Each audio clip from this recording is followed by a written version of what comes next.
नमस्कार, India Republic में आप सबका बहुत बहुत स्वागत है। आज हम आपको मऊगंज ले चलते हैं और मऊगंज में ऐसे मामले से आपको रूबरू कराएंगे जहां पर एक गरीब परिवार मऊगंज छोड़ के पलायन करने के लिए मजबूर हो गया, जिसका कारण पुलिस की कार्यशैली को बताया जा रहा है। आप लोगों ने शायद सुना होगा कि बीती 13 जनवरी को एक गांजा तस्कर को पुलिस ने पकड़ा था। जिस घर में वह गांजा तस्कर भागकर घुसा, उस घर के लोगों ने उस गांजा तस्कर को पकड़कर पुलिस के हवाले कर दिया। इसके बाद पुलिस ने कुछ देर बाद उसको छोड़ दिया और छोड़ने के बाद उस बेबच्ची ने, उस गांजा तस्कर ने उक्त परिवार पर हमला बोल दिया।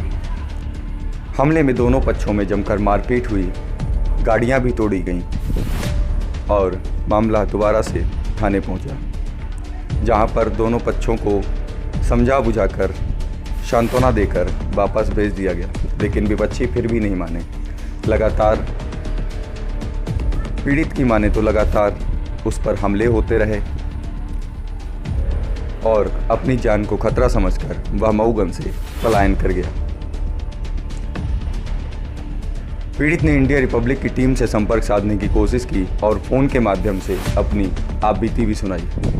आइए आपको सुनाते हैं कि क्या कुछ पूरा मामला था और क्या कुछ उस व्यक्ति के साथ घटना घटी। उक्त घटना के संबंध में हमने रीवा पुलिस अधीक्षक नवनीत भसीन जी से बातचीत की, जिसमें उन्होंने बताया कि मामला उनके संज्ञान में आया है और जांच की जा रही है। आइए पहले आपको वह रिकॉर्डिंग सुना देते हैं जहां पर पीड़ित खुद ब खुद अपनी आपबीती बता रहा है। तो अभी हमारे साथ जुड़ चुके हैं उमेश केवट जी। यह बताएंगे कि क्या कुछ घटना इनके साथ हुई है। उमेश जी, तो क्या कुछ घटना हुई और अभी आपके यहाँ क्या माहौल है? जी बताऊंगा सर। 13 तारीख को परसों जी एक लड़का गांजा बेच रहा था जिसका नाम है भोंती।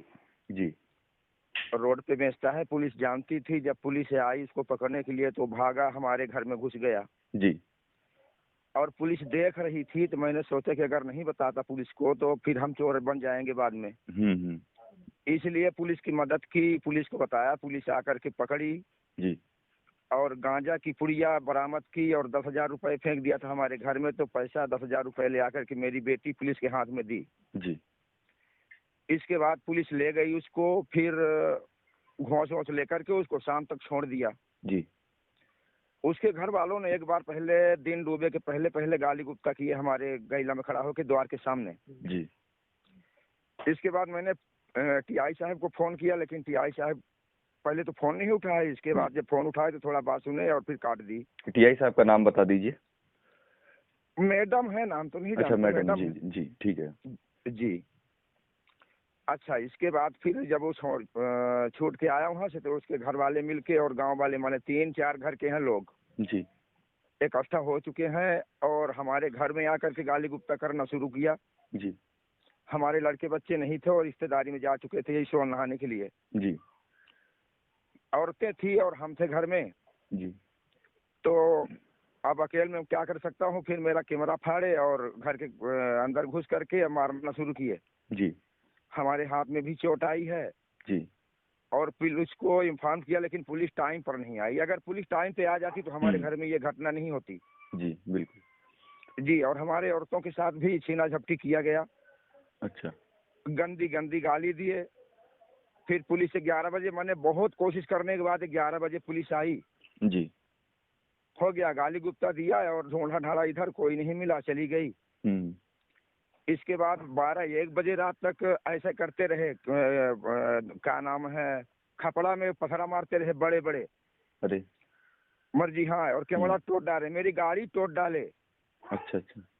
हाँ, दरवाजा का गुलाबा सुलाबा सब तोड़ टाड़ के और मेरे हाथ में मारे और घुसे। जी अब सर उतनी समय अगर मेरे घर में कोई घुस के मारता है तो जो हम पाएंगे तो हम भी करेंगे जो हो सकेगा। तो हाँ, कहीं ना कहीं आत्मरक्षा में आपकी तरफ से प्रतिक्रिया दी गई, लेकिन कहीं ना कहीं आपने एक जिम्मेदार नागरिक होने का फर्ज ही वहां पर निभाया था कि आपने उसको, अपराधी को पकड़वाया था। जी सर। उसका ये प्रतिफल आपको मिला है। तो मिला है बिल्कुल। अभी क्या माहौल है वहाँ का? अभी अगर देखा जाए तो कल रात क्या माहौल रहा और अभी क्या माहौल रहा? अभी कल का माहौल ठीक था और अभी समय तो मैं घर से 3 किलोमीटर अपने लड़के बच्चे ले करके दूर हूँ। मतलब घर से आप जा चुके हैं जा परिवार चुके के हैं। साथ में? हाँ, परिवार के, पूरे परिवार के साथ में, इसलिए कि मुझे डर था कि ये कैमरा फाड़ के और किवाड़ा बंद करके आग लगाने वाले थे घर में। अरे ये जानकारी मुझे मिली थी, इसलिए अपना लड़का बच्चा परिवार लेकर के मैं दूर चला आया हूँ। थाने गए थे रिपोर्ट करने शाम को, कल 7 बजे 8 बजे। जी। तो मैडम डांट रही थी हम्म। और रिपोर्ट नहीं लिखी। क्यों नहीं लिखी? क्या वहां से आपको बताया गया जब आप अपनी ये सूचना लेकर गए कि हमारी जान को खतरा है, हमारे घर को खतरा है, तो क्या वहां पर बताया गया आपको चौकी में? वो चौकी में और पुलिस वाले ने ये कही थी, आई साहब कि तो उमेश मारा है, इन लोगों को क्यों मारा है। मैं अपने औरत को भेजा था जी। तो यही बोली कि तुम्हारा रिपोर्ट नहीं लिखा जाएगा। फिर बोली कि आवेदन बना के कल ले आओ, आज नहीं। हीला हवाली कहीं ना कहीं देखा जाए तो मामले को टालने की कोशिश। मर्जी, हाँ। तो कहीं ना कहीं देखा जाए अभी शिकायत आपकी दर्ज हुई है या नहीं?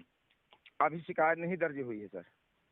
घर से आप घर छोड़ के आप जा चुके हैं, शिकायत अभी आपकी दर्ज नहीं हुई है थाने में। जी। और जो अपराधी आपके विपक्षीगण हैं वो कहाँ हैं इस समय? वो सब घर में आ चुके हैं, कुछ चोटें उनको भी लगी थी जी। तो दर्द दवाई करवा के घर में आ चुके हैं वो। अब जब मुझे डर है सर कि ये घर में आग लगाएंगे और मारपीट करेंगे, इसलिए मैं अपना परिवार लेकर के दूर चला आया। तो अभी आप आगे की क्या प्लानिंग है, आपकी क्या सोच रहे हैं? क्योंकि अभी आपकी रिपोर्ट भी दर्ज नहीं हुई है, आप घर छोड़ चुके हैं, तो ऐसे में आप क्या करेंगे? अब क्या करें सर, अब जिंदगी के डर के वजह से तो घर छोड़ चुका हूँ। अब जो कहें आप वो मैं करूँ। अच्छा, कल जो घटना हुई, जिस समय वो अपराधी आपके घर में घुसे हुए थे, जब आपने पुलिस को सूचित किया और पकड़वाया उनको, तो उसके बाद पुलिस ने आपसे उस समय मौके पर कोई पूछताछ की या कुछ कहा हो आपसे? नहीं, हम भी भाग चुके थे। जैसे मुझे खेद रहे थे ना वो लोग मारने के लिए, तो घर माने छोड़ के और भाग लिए। मौके से पुलिस उनको ले गई थी अपने साथ? मौके से उनको पुलिस नहीं ले गई किसी को। हाँ। और क्या नाम है, वो 2-3 आदमी को चोट आई थी उस पार्टी में, और वही गांजा वाले को ले गए थे सिर्फ, और उसको फिर छोड़ दिया पैसा लेकर के। अच्छा। तो वो अभी अब आजाद तरीके से वहां पर घूम रहा है, और आपके साथ जो दुर्व्यवहार हुआ है या उनके परिवार द्वारा हुआ है? हाँ, उनके परिवार द्वारा हुआ है। अच्छा। तो अभी आप क्या मांग करना चाहेंगे? जो वरिष्ठ अधिकारी हैं उनसे आप क्या गुहार लगाना चाहेंगे? क्योंकि अब गुहार ये लगाना चाहूंगा कि अगर मुझे मदद मिल जाए तो अपना परिवार लेके घर में रहूं और अपना परिवार का पालन पोषण करूं सर। कमाने खाने वाला आदमी हूं, कोई नौकरी वाला आदमी नहीं हूं जी। अब यही चाहता हूं कि अगर मुझे मदद मिल जाए पुलिस का, तो मुझे मने रहना अनिवार्य हो जाए, नहीं तो रह नहीं पाऊंगा इस घर में। जो विपक्षीगण हैं आपके, वो आपके घर से कितनी दूरी पर हैं? लगभग समझ लीजिए कि 300 मीटर। 300 मीटर की दूरी पर वो रहते हैं। हाँ, तो कहीं ना कहीं ये आसपास मोहल्ले की ही बात है। बिल्कुल बिल्कुल जी। चलिए, इस बात को हम ऊपर तक पहुंचाएंगे। जी सर। और हमसे बात करने के लिए आपका बहुत बहुत धन्यवाद। और अभी हमारा नंबर आपके पास है, आप कभी भी संपर्क कर सकते हैं। कभी आपको कोई असुविधा होती है तो आप संपर्क कर सकते हैं, हम आपकी बात को जरूर वरिष्ठ अधिकारियों तक पहुंचाएंगे। ओके सर, धन्यवाद। बहुत बहुत धन्यवाद।